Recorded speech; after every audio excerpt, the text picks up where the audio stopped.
ఇది voting analysis. First ప్లేస్‌లో తనుజ ఉంది. తనుజ టాస్క్ అంటే అరుపులేనబ్బా! మొన్న గూడా ఫ్లోరస్ అని గీకింది, చేసింది, గ్రక్కింది అంటుంది టాస్క్‌లంటే. అట్లాగే చెయ్యి పడుకొని నాన్న, నాన్న, నాన్న ఎక్కడున్నావు రా, నా చెయ్యి మీద పడుకున్నా రా, రా, రా అని అరుస్తుంది. నిన్న గూడా టాస్క్‌లో ఇట్లా ఇలా నిల్చో ఉంది. ఆయన బాల్ తీసుకొచ్చి ఇట్లా వెయ్యాలా, బాల్ తీసుకొచ్చి ఇట్లా వేసి ప్రెస్ ఇట్లా నిల్చో ఉంది. ఇట్ట అనుకోని బాల్ ఏసాడు. తోసావు, పుష్ చేసావు, పుష్ చేసావు, పుష్ చేసావు అని పెద్ద పెద్దగా అరుస్తుంది. మరి నిల్చో ఉంటే ఎక్కడి నుంచి చేయాలా, కాళ్ళ కింద నుంచి చేయాలా, లేదు కదా ప్లేస్ లేదు కదా, నువ్వు నిల్చో ఉంటివి పెద్ద పెద్దగా. నేను సంచాలకుతో మాట్లాడుతున్నాను అరుస్తుంది. తొయ్యకు ముందే తోసామంటుంది. గేమ్ అంటే అరుపులు ఆడేది ఏం లేదు. మళ్ళీ అక్కడ బిల్డప్ తప్పితే ఈమెకి ఎలా ఓట్లు పడుతుంది నాకైతే అర్థం కావట్లా. ఫస్ట్ ప్లేస్ లోనే ఉంటా ఉంది. రేపు విన్నర్ అయిపోతుందేమో. ఒక అయిపోయినా మనం చేసేది ఏం లేదనుకో. ఇంకా నెక్స్ట్ రెండో ప్లేస్ లో సుమనన్న ఉన్నాడు.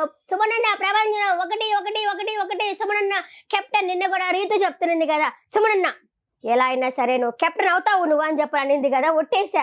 అలాగే కెప్టెన్ అయి కూర్చున్నాడు తను. ఇంకపోతే మూడో ప్లేస్లో పవన్ ఉన్నాడు. డిమాండ్ పవన్ ఉన్నాడు. పవన్ వచ్చేసి రీతితో బాండింగ్ వద్దు అందరూ చెప్తున్నా కూడా ఆమె కావాలా, ఆమె వేరే వాళ్ళు నీకు నామినేషన్ నుంచి ఎలిమినేషన్ నుంచి సేవ్ చేస్తాము, నువ్వు అంత మాట్లాడడం మానేస్తావంటే ఆహా నేను సచ్చినా ఆమెతోనే మాట్లాడతానని చెప్పి అంటున్నాడు. ఇకపోతే తర్వాత ప్లేస్లో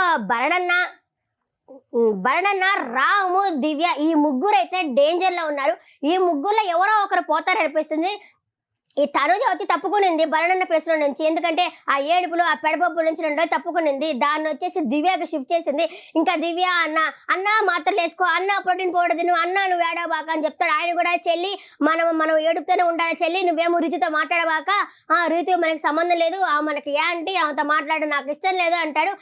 అట్లాగే అట్టనుకుంటే వాళ్ళ చెల్లెల్ని మాధురి కూడా తిట్టింది కదా, అప్పుడు ఈయన కూడా ఆమెతో మాట్లాడకుండా ఉండాలి కదా. ఆమెకేమో బిస్కెట్లు వేసుకుంటా సంజయ్ చెప్పుకుంటా తీర్చుకుంటా ఉన్నాడు. ఇంకా భరణి అన్న వచ్చేసి అలాగే ఉన్నాడు. ఏదో చూపిస్తా నా వల్ల అందరు ఎలిమినేషన్ అయిపోతున్నారు, నేను తలుచుకుంటా ఏదో చేస్తా అన్ని చేస్తా అంటున్నాడు. ఏమీ చేయట్లేదు. ఆయనకేమో ఆట అయితే పోయింది, అసలు ఏమీ లేదు, ఏం ఆలోచిస్తున్నాడో లేదు. ఈ బిగ్ బాస్ హౌస్కి వచ్చి అన్ని బంధాలన్నీ పెట్టుకున్నాడు. సో ఆయన ఉంటాడో పోతాడో తెలియదు. పీకితే ఆ చెట్టుని పీకేస్తే వీళ్ళు ఆడుకుంటారేమో అన్నట్టు అనిపిస్తుంది. ఇక రాముకి వచ్చేసి సొంత ఒపీనియనే లేదు. ఈ రాము కెప్టెన్ కానీ అజమాయిషి చేసేది భరణన్నే.